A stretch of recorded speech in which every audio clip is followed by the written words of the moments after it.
بسم اللہ الرحمن الرحیم۔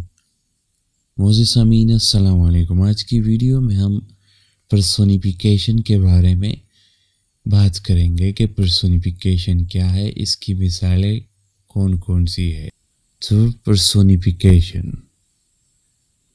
Personification is a poetic literary device in which non-living things are given a human traits.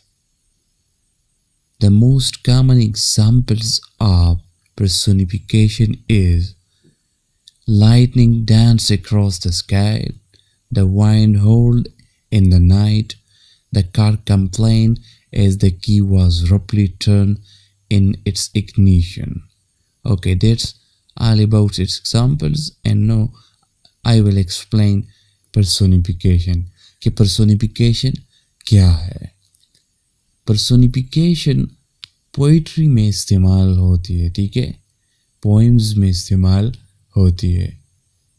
اس میں انسانی خصوصیت کو غیر جاندار کو دینا پرسونیفیکیشن کہلاتا ہے۔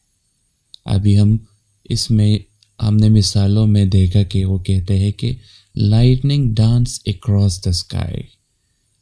اب لائٹ اس کو ڈانسنگ کی پراپرٹی کس چیز سے ملی؟ کیونکہ لائٹ تو ڈانس نہیں کرتے نا، لائٹ تو ایک غیر جاندار چیز ہے، لیکن اس کو ڈانس کیوں کہا؟ یہ ایک خصوصیت ہے جو کہ جاندار کی ہے۔ تو یہ خصوصیت جب اس کو دی گئی ہے تو یہ مثال کس چیز کی بنی؟ پرسونیفیکیشن کی۔ اسی طرح کہ اگر ہم کہیں کہ سورج نے آنکھ ماری، تو سورج تو آنکھ نہیں مارتا، آنکھ مارنا کس کی خصوصیت ہے؟ انسان کی ہے۔ امید رکھتا ہوں آپ کو آج کی ویڈیو پسند آئی ہوگی۔